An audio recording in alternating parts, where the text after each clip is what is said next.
Welcome to Bold Voices, Soft Hearts, a podcast featuring stories of finding passion through pain. We're so glad you're joining us.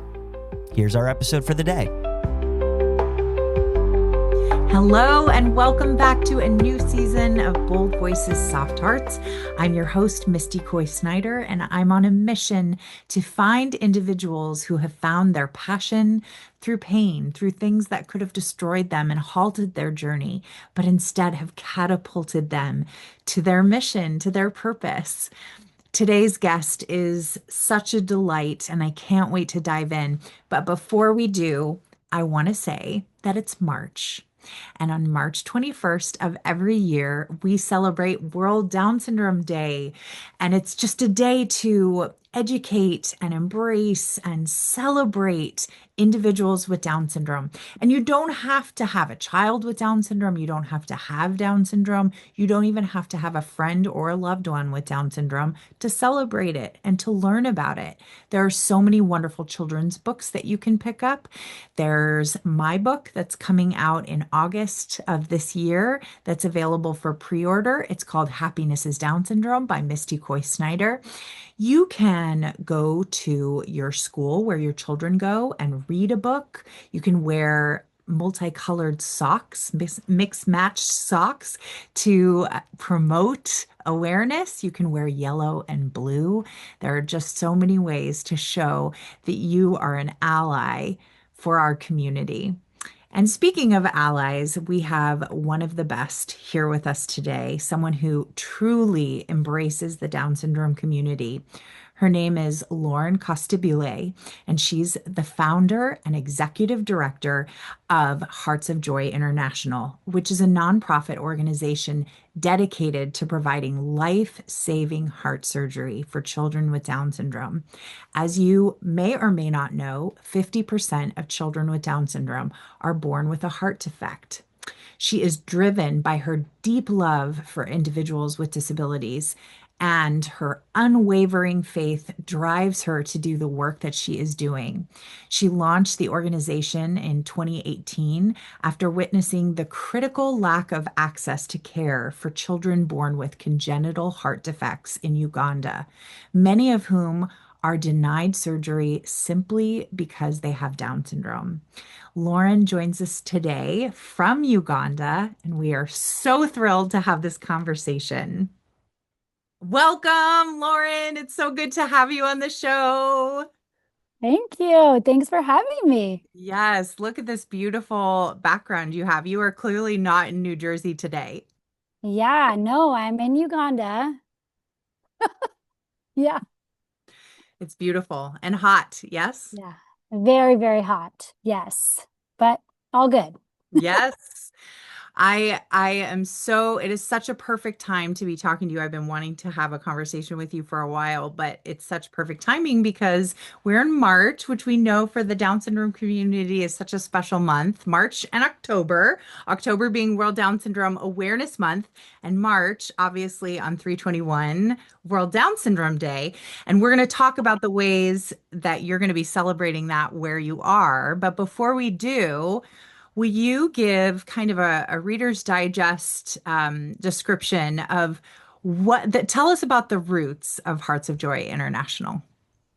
Yeah, so I founded Hearts of Joy International in 2018, and we provide life-saving heart surgery for children with Down syndrome because 50% of them are born with a cardiac defect that requires surgery to repair to save their life. Now, in America, that's no problem. Even prenatally, you get that diagnosis, you get connected to a cardiac team.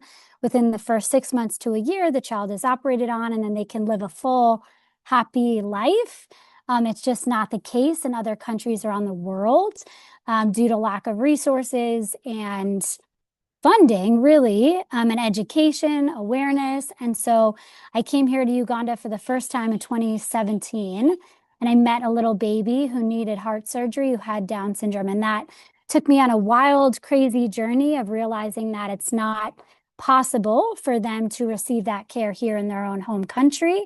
And so I brought her and another child to India, raised money for them, and accompanied them along the way. And the one child got surgery, but the other child didn't because she was much older. And so the family didn't know that she had Down syndrome and a heart defect until it was too late. And so they told me she was inoperable, meaning she won't live. And so I just couldn't accept that, knowing that these are my favorite people in the world and they're just dying from something that's treatable solely because of lack of awareness or lack of funding or resources, education. And so I really felt called by God to do something to change that, to shift the narrative, to help educate communities, promote early detection of the heart defect, and educate about Down syndrome, that 50% have this cardiac defect, and really just walking alongside these families, because it's really challenging when you have a medically fragile child.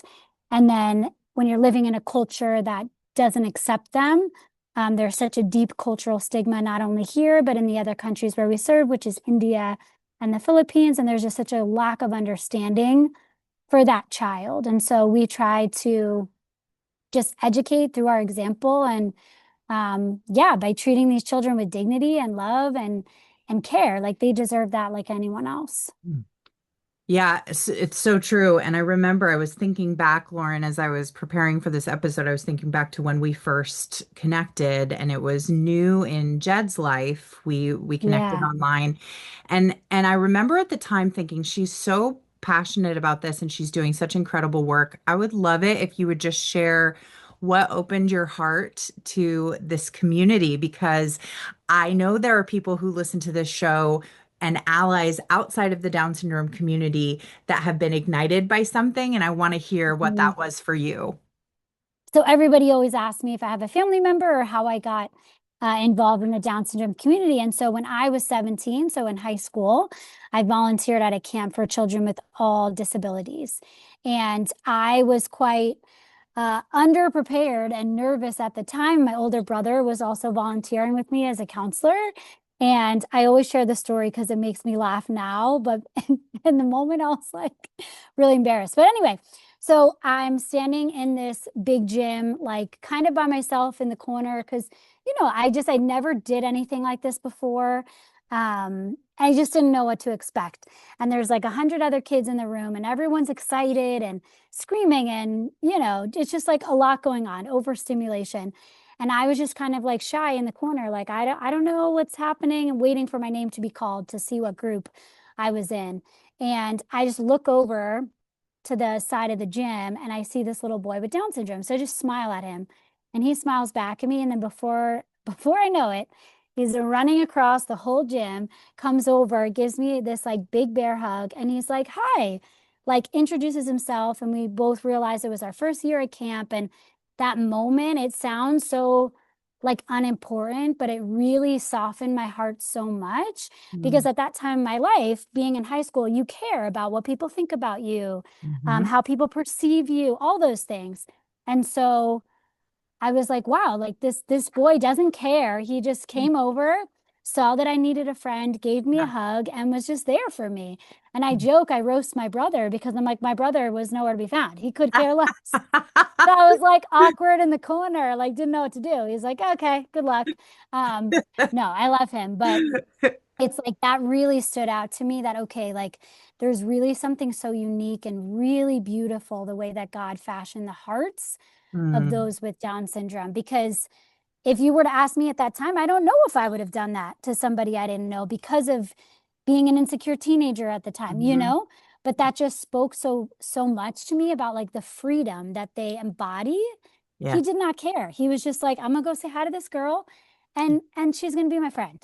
And I was just like, wow, I want to be more like that. And then that, ignited that passion, or God planted that seed in my own heart of really just desiring to be more involved in this community. And that's what I did. I went Mm, to school, studied recreational therapy. I worked at an adult day program. I taught dance at Gigi's Playhouse in New York mm, City. Like I mm, just got really involved with the mm. community after that. And then it led me to what I'm doing now. But it started, yeah, long time ago at that Yes. camp. And then for years, I volunteered at that camp. I mean, even to this day, I visited last summer. I just love it so much. It's where God spoke so clearly to me and just showed Yeah. me so many things and just completely shifted my perspective about this entire community of people that I just had no clue about. Mm, that word ignite is so perfect because it was like Yeah. it a flame started and then just kept on going. And I feel like, Yeah. the crux of this podcast is finding your passion through pain. And so I wonder from Mhm. that moment where you saw and hugged that young man to Mhm. the point where you realized there was a need that needed to be met in the Down syndrome community. Can you talk to me about that pain and that igniting in Yeah. your heart? Yeah. I think, like I said, that's where God planted that seed, but there was many, many steps in between. And I think bringing those two babies to India was incredibly challenging. And it was really an act of obedience where God said, "This is what I'm inviting you into." And I just kept saying yes to the little ways that He was asking me to serve. And really, I mean, I would say that the creation of Hearts of Joy really came out of a place of pain Mm, because that one child died and she didn't survive, and it was because she was inoperable. And mm, so I decided I'm not going to let her life go in vain, that I'm going to create something that honors her. And now, because of her short yet incredibly profound life, we've helped almost over 200 children around the world. And so I think God can really use that. And there's beauty in these moments, even though in the moment and even now, sometimes I don't understand why did that have to happen? Why couldn't we find her earlier? Or, you go through all these things in your head, but we're not God, and there's a mystery to this life that I don't quite fully understand. I'll tell you that. yeah, don't think I'm I don't think I'm alone in that, but it's like, what do yeah. you do in those moments? Because I could have stopped the organization right there. She actually passed away right before our first mission. And it's funny, Mm, I don't usually speak about this, so this is good you're getting this out of me. Um, but there's just such beauty even within that grief and that loss, that like there's mm, purpose, that God wanted to do something else with that. Even though she's mm. no longer here, it's like we honor her through Yeah. this mission and through every single child that we help and every single family. And if I didn't meet her and the other child, we wouldn't be here. So Mm, it's just all part of this plan that, yeah, sometimes we don't understand, and it's painful and it's difficult. And even since starting it, it's been the same, yes. challenging. But it's Yes. like you look into the face of one of these little children and it's beyond worth it. I would do it Mm, all over again. Everything, every challenge, every difficulty, every hurdle, because there's a lot of bureaucracy in these countries where I serve. There's a lot of difficulty, both culturally and you know, just a lot of things. But again, mm, it's like there's such purpose within that. And I prayed for a long time about the name of the organization, and God kept saying to me joy, because I would say, well, what describes people with Down syndrome? It's love, it's freedom, it's beauty, it's a gift, they're joyful, they're happy, all these things. And then I just kept coming back to joy. And I think God really wants us to, I named it after the children, meaning their hearts embody such joy.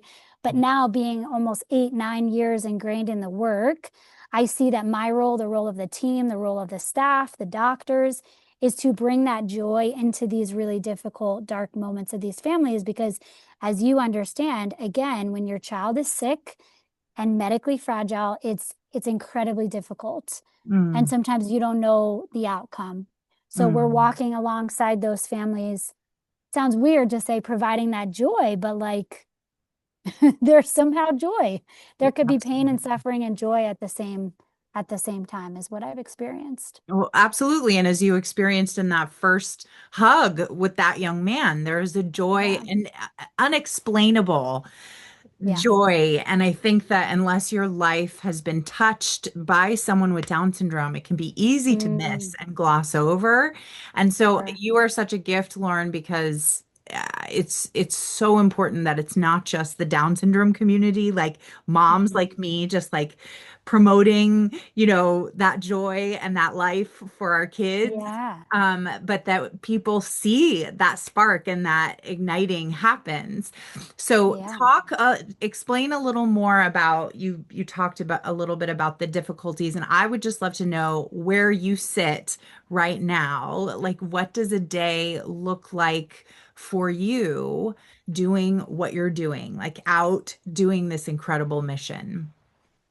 Yeah, I think it depends on what country I'm in, but currently I'm in Uganda, so there's a lot of home visits, meeting with new Mm, families of children with Down syndrome that are applying for our program, and then follow-up visits with the families who their children have had surgery already, mm, as well as, visiting with our partner cardiologists and doing those follow-up echoes and making sure that everything is smooth and okay, and educating. So these continued education programs where we have these community events where we gather different families of children with Down syndrome patients, and um, yeah, just continue to educate them about what this life can be and the mm, potential of the child. I always say it's hard for our moms to see beyond the child in their lap, like beyond their lap, because they cannot imagine that the child's going to be successful with the surgery, grow up, go to school, ride a bike, these little simple things, even something like eating or learning how to drink or walk or talk.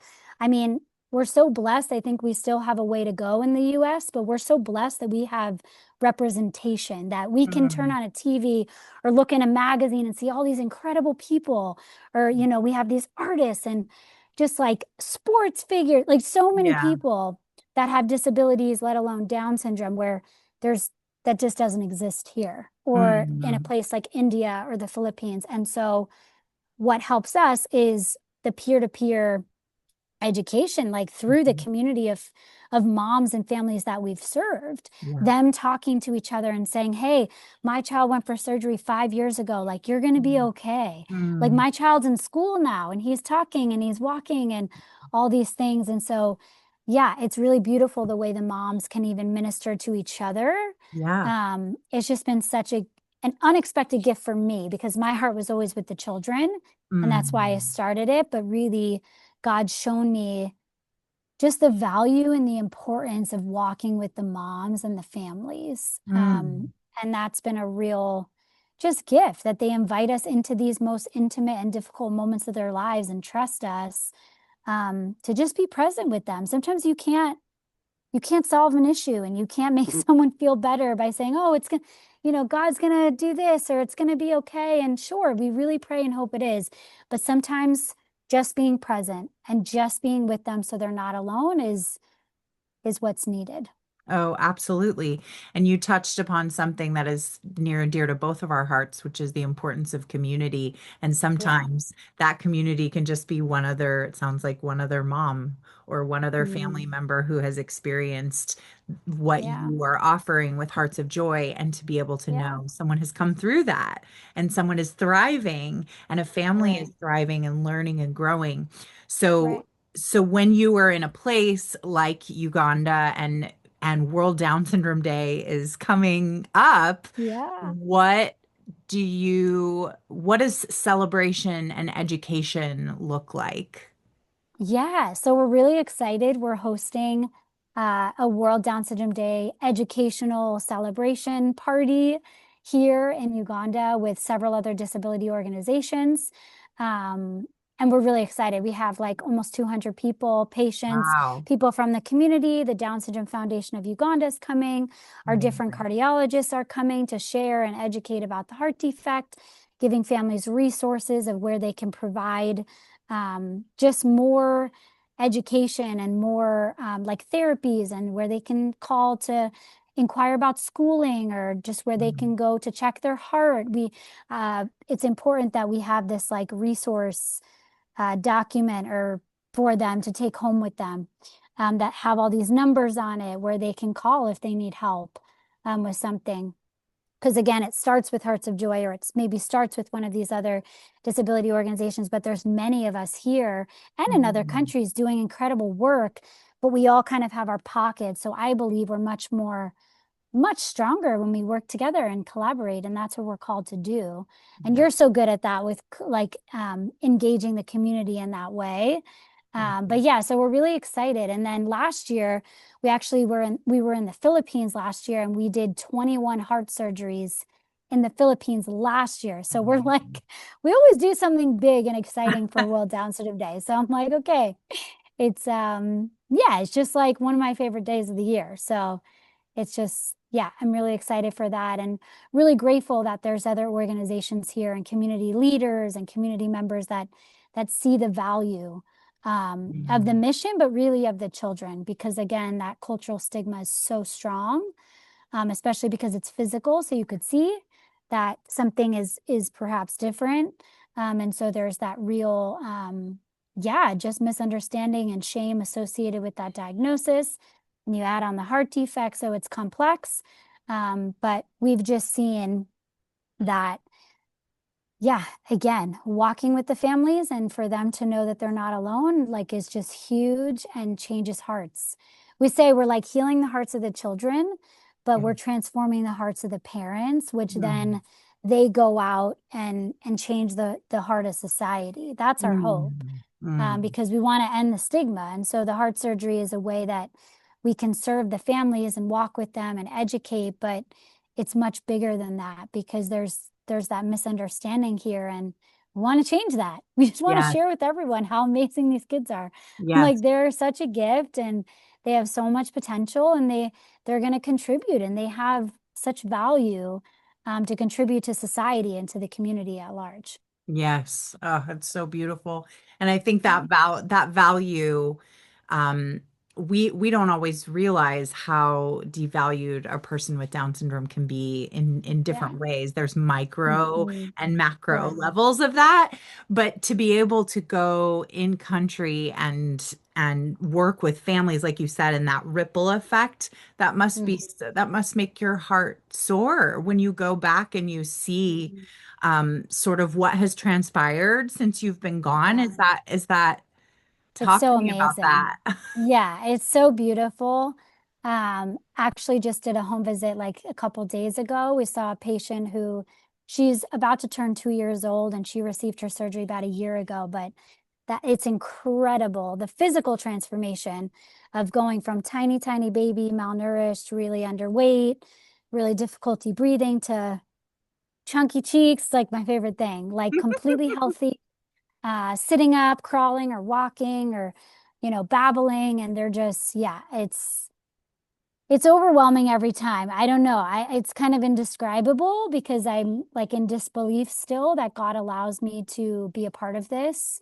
So I don't even know, but it's really just, yeah, it's so beautiful, and it's such a gift. And there's so many of them now that we've helped. I just can't even imagine in like 20 years, like when they're grown, like fully, when they're like teenagers and adults, and how they're going to contribute to the communities. It's crazy. It's crazy to think about, but it's just really such a gift. So yeah, I'm very, yeah, just very grateful So that I even, incredible. get to do this. What a Yeah. gift. What a gift for Yeah. you, and a gift for the families you serve and the Mm. communities you serve. It's like an all-around win. It Yeah, sounds it's like. amazing. It's amazing. Yeah. Lauren, if somebody hears this and really believes in what you're doing and wants to be a part of it in some way, what would be the first step? Yeah, they can visit our website and fill out our contact form. There are many different ways to get involved. Obviously, donating really helps us, because then that helps provide the heart surgeries for these children. Follow us on social media, all the things. But there are different fundraisers and different events and things that we do where, we have volunteers, or Yeah, I do several different school talks and different events with students, and awesome. there's a lot of ways for people to be a part of this. Yeah. And for that, we're so grateful. Again, like all these moments of overwhelm. Like I actually get really choked up when people reach out because I'm like, I know why it's important to me, just like you probably feel this way too. It's like so incredible when God inspires that in someone else's heart. Yes. And it's like, wow, like you too, like this Yeah. is amazing. Like I Yeah. just love hearing from people, even if it's like, hey, I heard your episode, like this is awesome. Like, how can I be involved? Whatever it is, I just think yeah, our lives are supposed to be shared. And Mm, I think we're meant to share like what God is doing and the joys mm, and the pain, but we're meant to be in community with each other. So I love hearing from people and yeah, getting people involved and also hearing about the gifts of other people and how could they contribute, yes. because we're all gifted in different ways. So Yes. it's beautiful. We can always use help in different ways. So love that. I've had the honor of attending, I think, three of your galas, and it's always Yeah. so inspiring to see the self-advocates that come and the families Yeah. that have become involved and followed the stories. When you follow on Mhm. social media and you're seeing in real time work that's happening or that has just happened, it Mm, really makes you feel like you're a part of something. And this is life. Like yeah. lives are being saved and lives are being changed. And what more could somebody get excited about than that? Like a life was Yeah. saved. And like you said early in the episode, in America, it's almost like we take it for granted. Like someone has a baby has a heart defect, and so often that can be fixed early in their life, Right. right? But to have the that door shut on a precious family for whatever reason is heartbreaking. And so Yeah. to be able to get behind that, whether you're in the Down syndrome community or an observer or an advocate of it Mm, outside, is so impactful.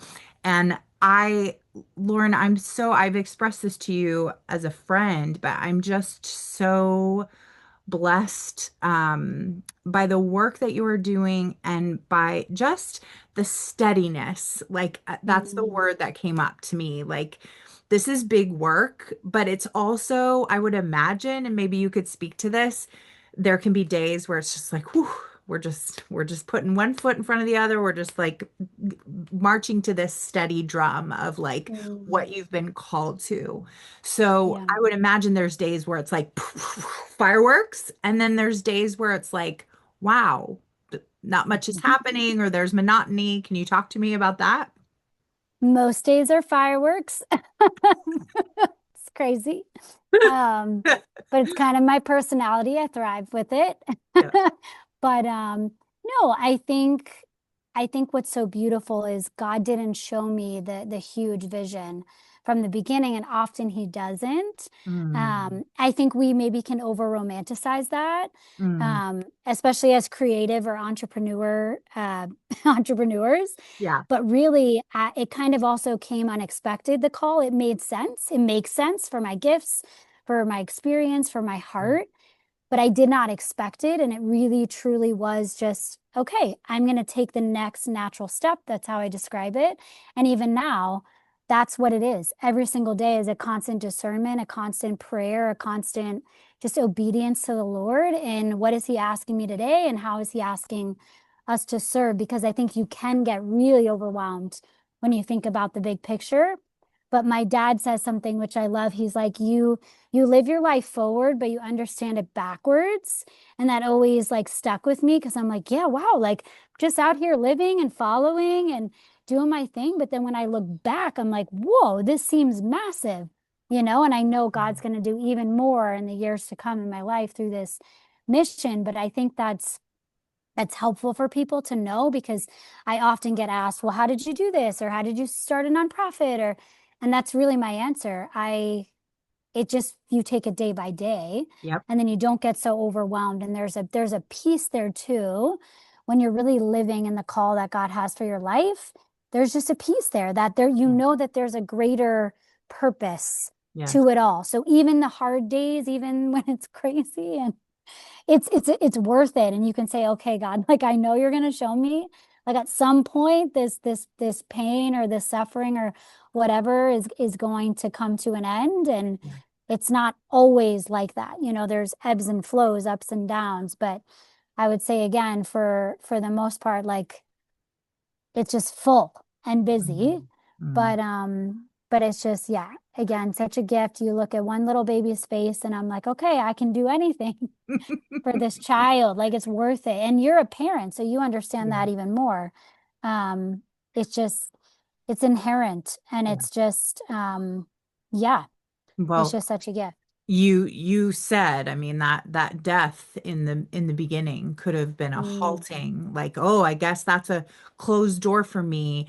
I guess I can't, make an impact, but instead that propelled you, and that mm, spark moved forward. And I yeah. think that's a lesson for all of us, that when we set out to do something or to have an impact in some way, that we can't let what seems like a defeat be the Mm, defeat. Like that's actually can propel us and move us forward for a tremendous impact. And you are such an mm, example of that. Hearts of Joy International is such an example of that of course there are probably times where you feel kicked down, or this is really hard, this is for difficult, sure. we've got red tape, right? Yeah, for sure. Many moments. But that doesn't stop you. Like, Yeah. you keep Yeah. moving forward and you keep Mm, doing, I don't want to call it cutting corners, but you're getting creative in how you mm. move forward, right? You have to. We joke, we always have like plan A, plan B, all the way to Z. We have like 50 backup plans because you just never know what's going to happen. And we need to get to the outcome of these Yeah. children getting surgery, you know? Like the Yes. world is crazy, life is crazy, but again, there's a greater purpose here. I think also too, like it's easy to like let your fear stop you as well. And I remember that in the beginning too, when this came about, that I thought, oh, okay, I think I should start an organization because no one's doing this and these children are dying. But then that fear creeps in, like, no, I can't do this or this or that. And again, like I kept moving forward, even despite the grief, despite the fear, despite all these things. Um, and that's just how God moves and works. But Mm. it's like you never hear these stories of people that get scared and don't do anything or just sit there, right? Right. It's because they don't live up to the full potential. Right. It's like God allows those things, but he doesn't want us to sit there and for that to Mm. stop us. Mm. Emotions are fleeting, fear, all these things. Um, and I've learned so much on this journey. I've learned so much and I'm continuing to learn. Yeah. Yeah.